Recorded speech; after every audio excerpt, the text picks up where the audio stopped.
8 things that your wedding guests will hate. Hi, I'm Georgia from Georgia-Beth Photography, and I am here to just share with you some wedding planning tips and some different things to think about before you get to planning your wedding. The first thing is the temperature. People don't like being too hot or too cold, and obviously there are extremes to that, and I'm talking about the extremes. If you're a little bit chilly, you can chuck a jacket on. If you're a little bit warm, you can kind of stand near a fan. That's absolutely fine.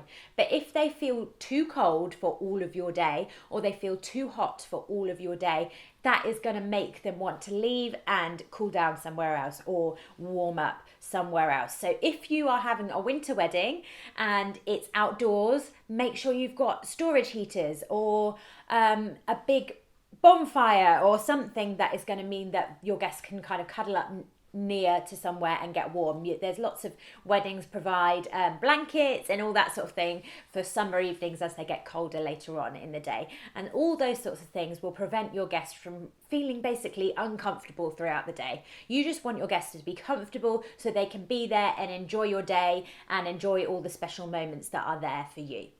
The second one is not enough toilets.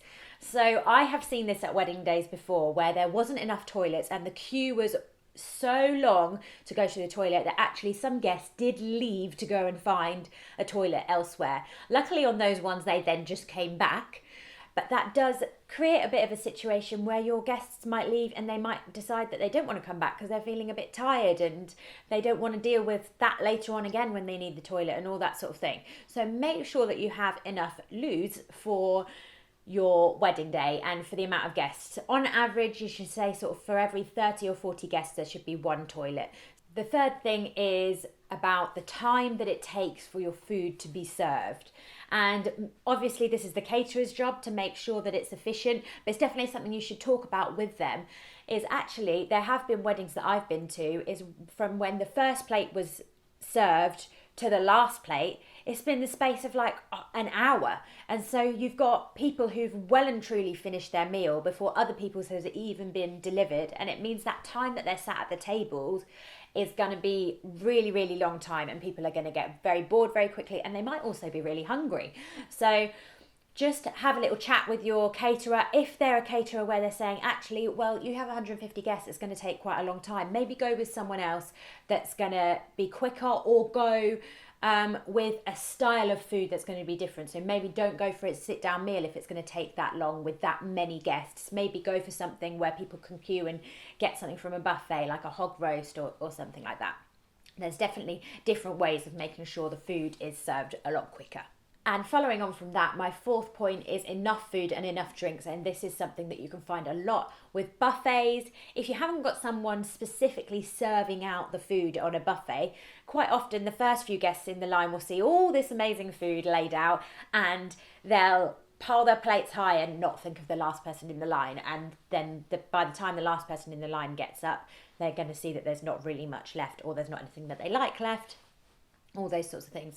So make sure, one, you've got plenty of food for your guests, but two, if you are having a buffet style one, whether it be a barbecue, anything like that, where people come up to the table and serve themselves, just make sure there's a few people stood around observing. And again, if you've hired in a catering company, usually there will be staff keeping an eye out, but it is something to discuss with your catering company. And then drinks as well. If it's a really hot day and there is not enough water bottles, then people are going to really struggle. They're going to get very thirsty very quickly. And again, they will leave your wedding to quench their thirst, to be more comfortable. Now, the next thing is boredom. And most weddings, this isn't a problem because people really enjoy standing and chatting. And I do tend to say to my couples, especially if they're worried about their portraits taking too long while the guests are all having drinks, I say, it's your wedding. They're there to enjoy you, and they're enjoying catching up with people they haven't seen in years and all that sort of thing. So most people are happy to stand and chat for quite a while. But if you have long gaps in your wedding of 2 hours and then later on 2 hours again before there's any sort of entertainment or any sort of things to do, then that can create a bit of boredom where people are just stood around, especially if there's not many people they know there that they can talk to. they will feel bored. So obviously you know your guests. If you're inviting a whole group of guests that all just love having a laugh and having a drink together, then they'll be fine. But if you know that there's going to be a few people at your wedding that maybe only know one or two other people and they might just end up stood there bored for a long time, make sure there's some sort of entertainment. And that can be simple as some lawn games. But you could also have some live music, you could have a magician. There's all sorts of different things that you can have on a wedding day that will just create that little bit of entertainment and stop your guests from being bored. My next one is the toasts or the speeches. Make sure that they're not going to take too long. And I've said this in my videos before, but if you're worried about them going on for too long, then give each person who's doing a speech a time limit and just tell them they need to keep it down to that. I've been to weddings before where it's taken an hour and a half to get through the speeches, and you've got the evening guests stood outside waiting to come in because the speeches aren't finished yet.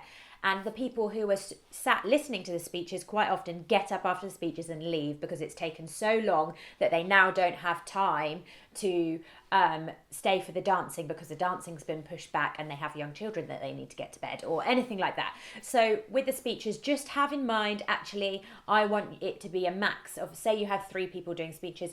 If they have a max of 10 minutes each, then you know that the speeches are only going to be half an hour. If you know that those people are quite good at speeches and they're going to be a good laugh as well, that will help because it's very entertaining. Whereas if you know that somebody's going to really struggle and be quite nervous or be quite monotonous in the way that they're sharing their speech, you could make it a bit shorter, give them a bit of a shorter time limit, which means that guests aren't going to be sat there for half an hour listening to one person read off pages and pages of a speech.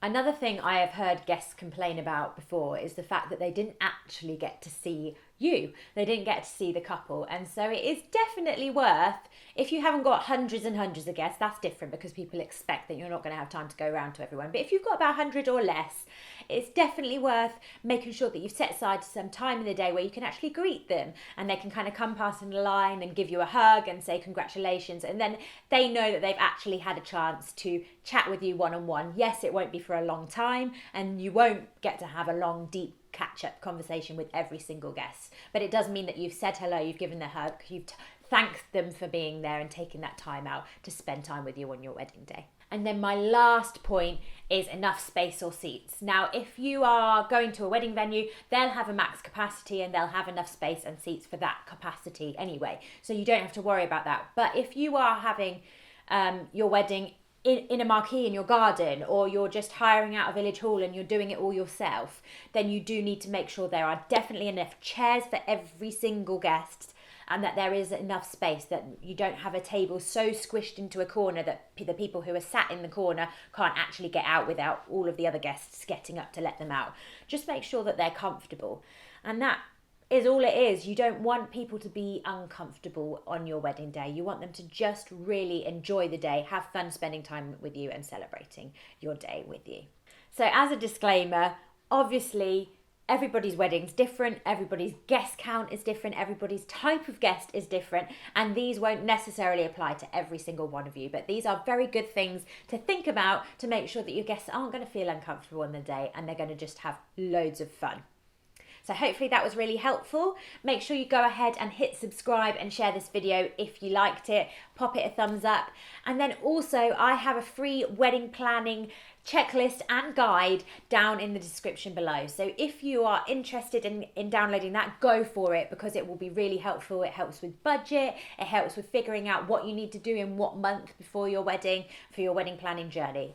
And if you enjoyed it, make sure you go and find me on social media and let me know because I would love to see you using it. Take care, guys. I'll see you very soon.